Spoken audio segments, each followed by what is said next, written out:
I was always the type of person who took my friends home every day. I was always like that, and I don't remember not doing it.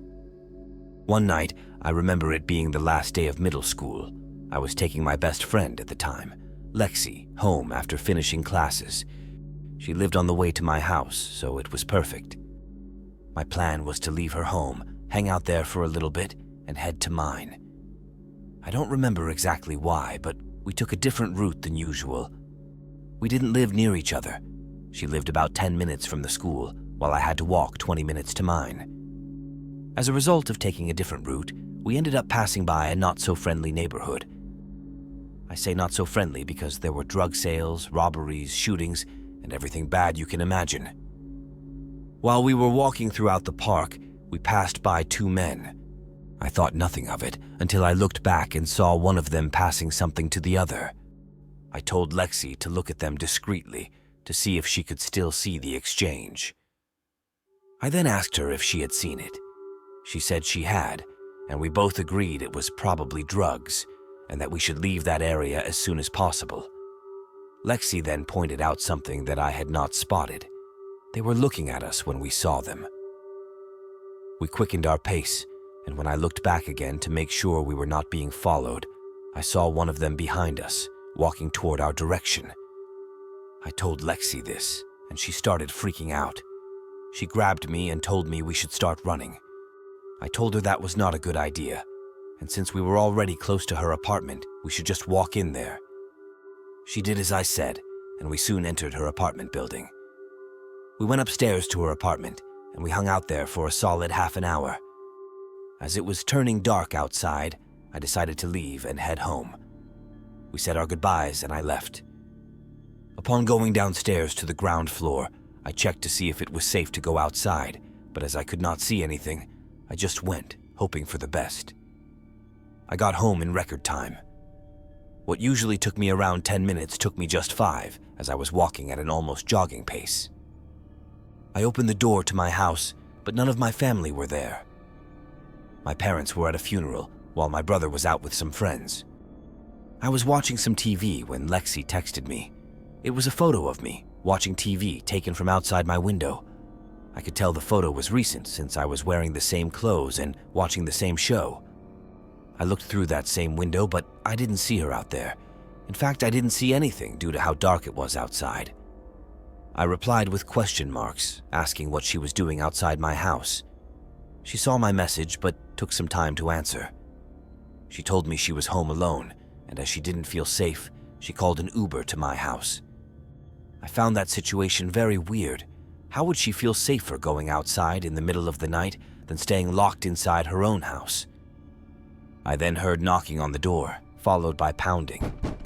I could tell she was desperate, but I would not just open the door without being sure it was her.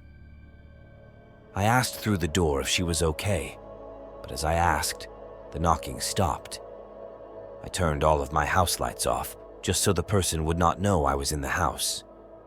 Looking back now, it was kind of stupid, since I had already talked to the person. Anyway, I hid myself under the living room table. The tablecloth was big enough so that if anyone entered, they wouldn't see me hiding. 5 minutes after getting under the table, I decided to call Lexi's phone just to see if anyone would pick up. I turned the phone to my ear and heard the first beep. At the same time I heard the beep, I heard a phone ringing from my kitchen, which was right beside the living room I was staying in. There was someone in my house. I hung up the call and put my phone on silent, avoiding making any noise. I heard shuffling around the house combined with a man's voice shouting, "I know you are here. Come out, or it's going to be worse for you." I called it a bluff and stayed put under the table. Suddenly, all of the shuffling was interrupted by a noise coming from the front door.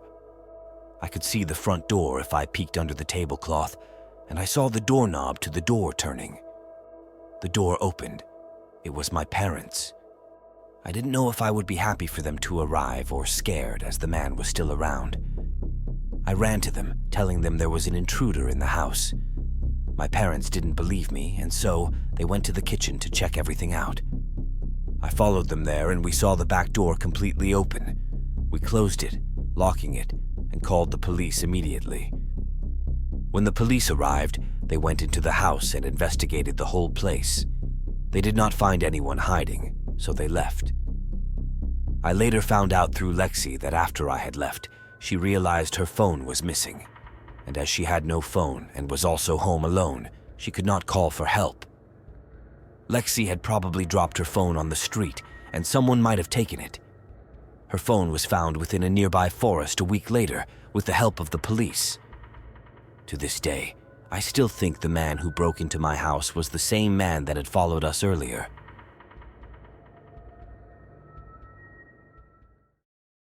I'm a 36-year-old single woman. I would not consider myself rich, but I'm not average either. I live a pretty good life, spending around $15,000 per year only on leisure time. One Friday afternoon, I went to a casino close to my house just to spend some time and hopefully win some cash. I played various games, including poker, slot machines, and blackjack. It was all going well. In fact, I ended up that night with a $2,000 profit. 2 hours in, while I was on the slot machines, a man sat right beside me and started talking with me. He seemed to be much older than me.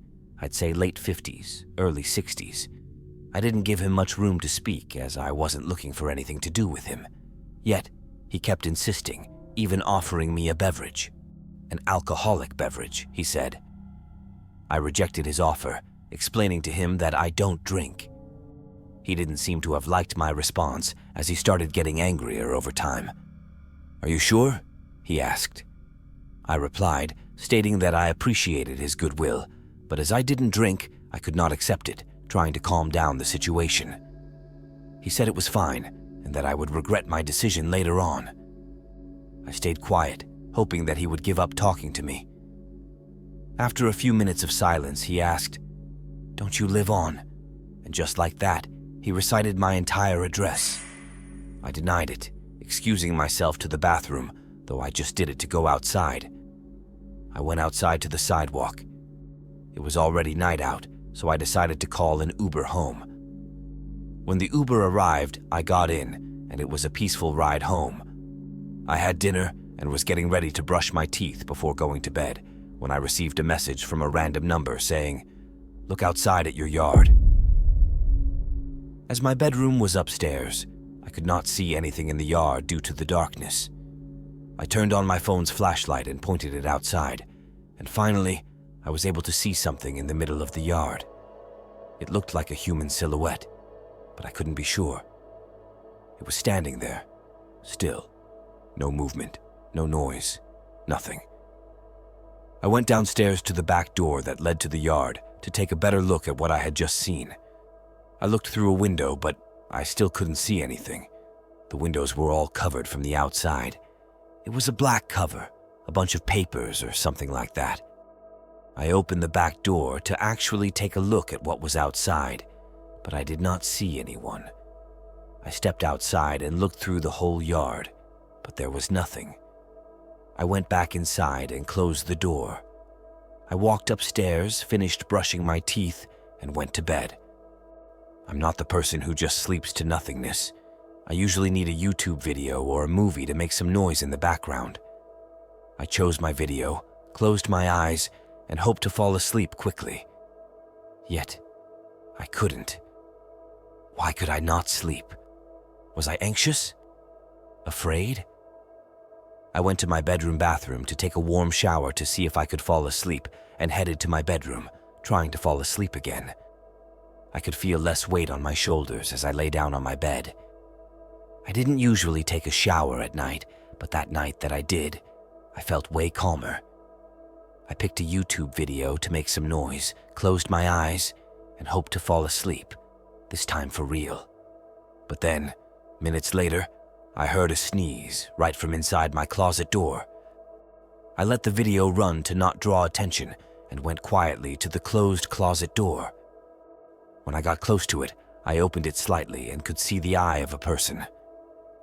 I grabbed my phone from the bed and ran outside, wearing only my pajamas. I called the police, and the officers arrived rather quickly. I told them everything that happened, from the casino encounter and the random message to having seen someone in my house and asked them to please arrest the person, so they went inside.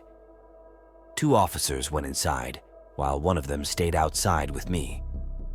Minutes later, they both came outside with a man handcuffed. I could tell right away it was the man that offered me a beverage at the casino. They told me he was hiding under my bed, holding a knife in his hand. The officers arrested him, but the charges were later dropped. Needless to say, I never went to that casino ever again, and what that man put in that beverage is, to this day, still a mystery. Could it have been some drug to make me pass out? What were his intentions with me? I guess I'll never know.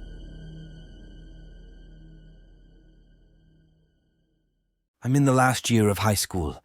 My life consists of studying, working, and going to the gym. I have a gym bro whom I train with, and that night was no different. It was a normal day.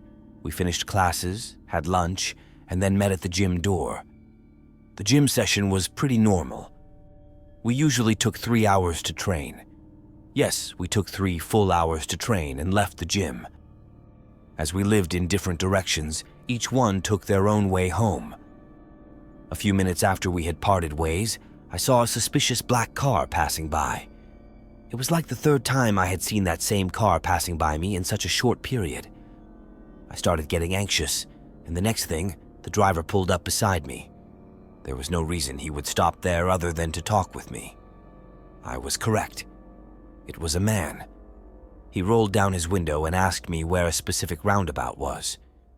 You may be wondering why someone would ask me where a specific roundabout was, and that's exactly what I thought.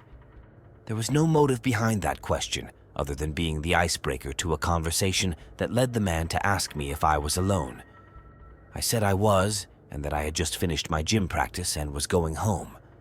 He offered me a ride home, and I accepted. Though the car was suspicious, the man was a nice person, at least for the first 10 minutes of the ride.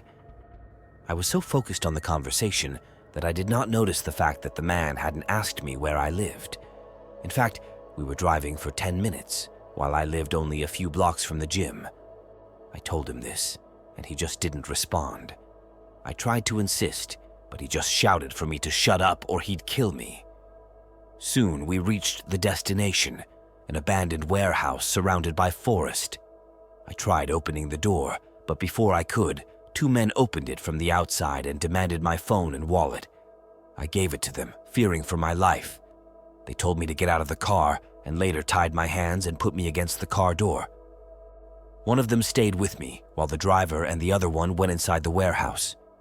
While they were inside, the one staying with me opened the trunk and took a woman out of there. One of those who had gone inside approached the car and helped the man that was keeping an eye on me carry her inside the warehouse. The woman kept screaming, asking me for help, but I couldn't do anything as I was tied up. They left me there, alone. I don't know if they forgot or if they just thought I wouldn't run away. If they did, they were wrong. As soon as they got into the warehouse, I ran for my life, still tied up. As the warehouse was in the woods, I ran and hid behind a tree. I thought the rope was locked in, but after a few seconds of rubbing it against a tree branch, the rope loosened up a bit, allowing me to untie my hands. After getting my hands untied, I peeked at the warehouse and saw 2 of them looking for me. One of them asked the other why he would leave me unsupervised, and that's all I could hear before they started running into the woods, searching for me. I squatted down behind the tree I was hiding and stayed quiet. Minutes later, I heard them a few feet from the tree I was behind. I waited a few more seconds, praying they wouldn't see me, and I heard one of them shouting, "Shit!" from a distance. I peeked again and saw them getting inside the warehouse, so I ran until I reached the road I had come from. I walked for about a mile until I reached a coffee shop. It was still open, which was weird considering it was already 11 p.m. I asked the barista to call the police for me, and so he did. After the cops arrived, I told them about the kidnapping, and they took me there in their car. Upon reaching the spot, the car was already gone.